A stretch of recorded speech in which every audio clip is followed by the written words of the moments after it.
What's going on, everybody? It's Sparks Comics here, and Hey everyone, Caroline's Comics. we are going to give you guys our top 5 reads from this week for this last new comic book day, August 4th. So stay tuned for that. Before we get to that, if you haven't, go hit these things. Subscribe, like, comment, and share the video. Tell people about it. Look Do at all the the links in things. the Click all the description. buttons. There's cool things down below. Go check them out.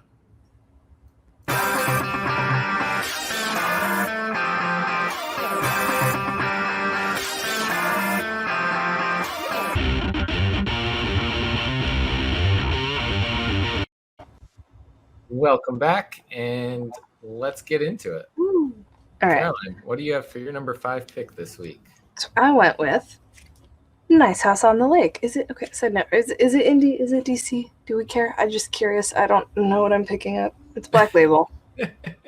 Everyone keeps calling it creator owned, I think. Yeah, which is like indie though. I don't know. It's good. I liked it. I like the world that he's building, and I like how much we develop the physical property that they're staying in. Like, I was waiting for that. I'm very, very, very happy with how this turned out. But I know you have it higher because you liked it more. Yeah.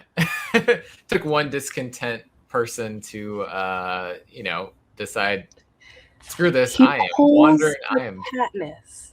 He pulls a Katniss Everdeen. He just wanders the edge of the perimeter. Mm-hmm. Like, gotta know what's enclosing me.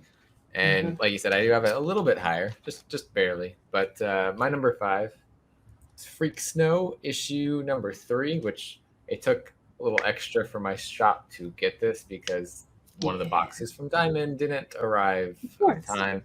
No surprises there. But this was really cool. It actually is kind of bringing in, actually this one really brings in from the first volume, the character from that into this story. You don't have to have read the first volume to kind of know what's going on there, but knowing that, it's kind of cool to see that connection between the volumes and how that affects the world. But yeah, I really enjoyed this. It's crazy as always. I was wondering if/when he was going to start doing that. Yeah, and he kind of hinted, there is going to be a connection, but like you didn't have to know the connection. Yes, and exactly. Yeah, exactly as he said. So I have for number 4, 7 Secrets. What is this? 11/11. Yeah, I twisted the end.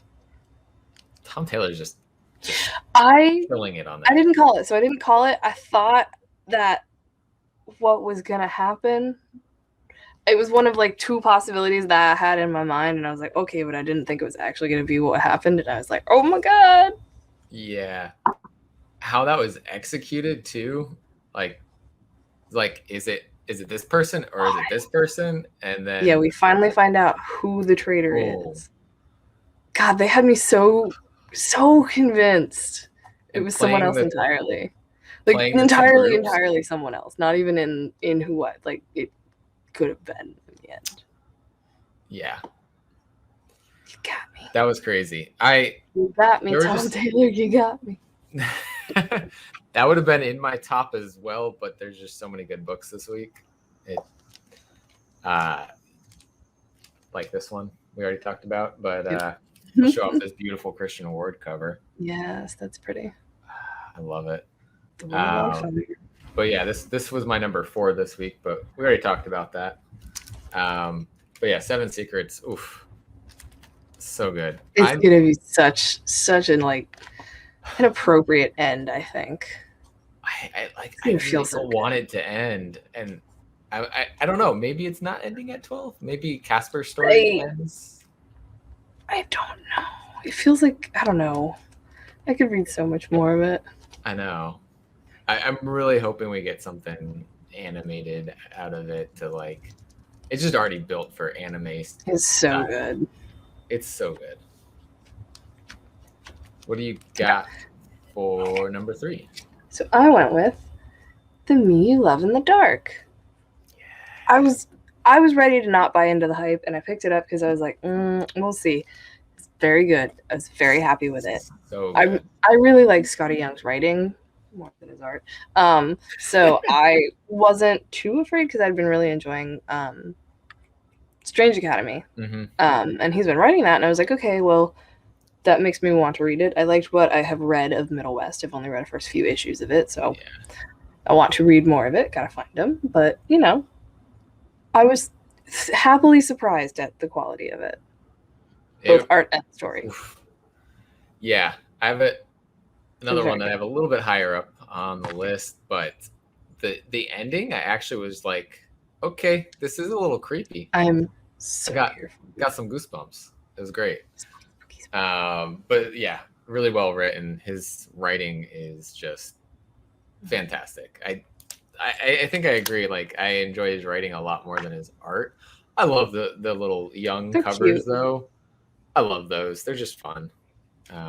But yeah, definitely his writing is just phenomenal. My number 3 this week is Not All Robots from AWA Upchat. I still have to read it. I know you haven't gotten to read yet. Oh, that's fun. Picked up the American Gothic homage. Yeah. That's great. It was way better than I thought it was going to be, and I already had pretty high expectations for it. Okay. Because I went back and forth. Like, is it going to be just like another AI take over the world story, or what is it? But these, well, at least the one robot seems to have like more emotion and like, God, I want to find the they're like asking, oh, he's like coming home from work, if it wants to focus. It's not gonna focus, but the robot's coming home from work and they're like, did you have a good day at work, Razorball? No. The answer is always no. So there's like there's some good like robot comedy in here. Shoot, where did it go? There's like all right, see you later, Terminator. In a while, rotary dial. Oh Lord. Technology, the kind of humor that I'm gonna enjoy. But it's great. I picked it up just because I thought the title sounded interesting. I was like, all right, robots. Okay. So the title, Not All Robots, does come from the whole not all men and essentially trying to it's God, what's the word? Yeah, so they do comment on that in the back. There's a little bit from the author and from the artist in here, kind of talking about how it talks about that movement in here. Okay. And then I love Mike Deodato Jr. is the artist on it, and he says, not all robots is a trap. Yes, all robots. That's what it should be called. Because I'm drawing a lot of robots. Yes. Good. So yeah. Great one. That was my number 3. Awesome. So my number 2, which again, for shame on all of you for overlooking this series, Engine Ward. The penultimate issue. I'm not ready. Yeah. I'm not ready. It's getting there. It is climactic as hell in this issue. Issue 12 was on FOC this week, so coming up very soon. I'm not ready, but it's good. I think it's going to end very, very well and very appropriately. He's paced it out real well. The description for issue 12 almost makes it sound like they could do like a second storyline in the world. They kind of say it's a new beginning. Mm-hmm. Absolutely. So maybe you'll get more. Maybe. How much more? I've got to catch up a lot on that. Got to read issue 1. It's good. Y'all sleeping on it. It's real good. Yeah, absolutely. So my number 2 this week is Lucky Devil number 1 from Dark Horse. One of Colin Bunn's many, many stories going on. I was just looking. He's got like 5 going on. Oh, he's killing it. It's like a Sleeper Dreams tie-in. Yeah. Essentially, and just the sheer amount of work that he's doing is just the same. That's insane. Yeah. The good news with him is he seems to stick to like 5-issue stories. Like, done, goes to the next one. Like he's got it wrapped up. Doesn't have massive breaks in his content. Except for Batman. But this guy gets possessed by a demon, has an exorcism, removes the demon, and still has the demon's powers. Alright. Yeah. Okay. He does some crazy stuff while he's possessed. That sounds chaotic as hell, and I am here for it. Okay. Yeah. Issue 2, apparently he's going to start a cult. Okay. Yeah. Good. I gotta read that. You gotta read it. I didn't know what it was, so I was just like, well, we'll see. It's great. Damn, I loved it. I had a fun time with it. Yeah. That's my kind of story. I love cults. And this week, we don't have the same number 1. I know. Surprise, surprise. So my number 1 is Wind. I love it. I can't stop loving it. I'm obsessed with this series. It's just, it's like whimsical, adventure-y, fairy tale land. It's good. It's fun. And some stuff went down in this issue. It's so good. Yo, it's getting so dark. This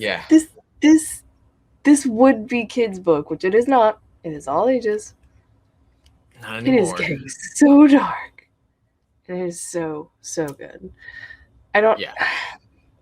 We get at least another arc after this. I feel like it's going to be 4. So originally, and this was from the artist Michael D. I can never say it right unless I'm looking at his Instagram where it pronounces it out. It's like D. Allinus. Anyways, he had said way back during the first arc on something I posted that 3 arcs. Okay. So I was hoping one for each of the wins, but that's fine. They could change it. That's fine. I was like, there's no way they're finishing it next issue is all I know. But this, I want so much more of this. I love this book. This is my happy book for the week, and even though it's not that happy, but it's my happy book for the week. It was fantastic though. And then your number 1, or my number 1. Your number one. Yeah. My number 1 was The Me You Love in the Dark. We already talked about it a lot, but I really enjoyed what they did here, and also makes me want to read more of Middle West. And I have the volume 1 for that, and just haven't gotten to reading it. So that's next. I'm curious what his long game on this series is, but I'm here for it. I think it's even planned for just 6 issues too. So yeah, I'm okay with that.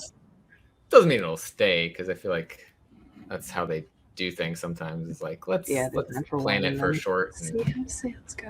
If it goes longer, cool. Yeah, that is top 5. The good. Everything was hard to pick this week though. Everything was just too good. Yeah. Very full week of reads. Wind and 7 Secrets I loved too, and they didn't fit into the top 5, but they were fantastic. Magic. It's great. Apparently everything I enjoy is just absolutely not based in reality in any sense of the world, and I love it. It's just all the magical weirdness and goodness. MFKZ was this week too. My shop is always 2 weeks behind on Behemoth. It is what it is. Yeah, it happens. I blame Desmond. But eventually they'll get it. Someday, maybe. Well, that is it for us for our top reads for the week. So thanks everybody for watching. Again, hit the buttons. Do all the things, click clacks. And we'll catch you guys next time. Bye, everyone.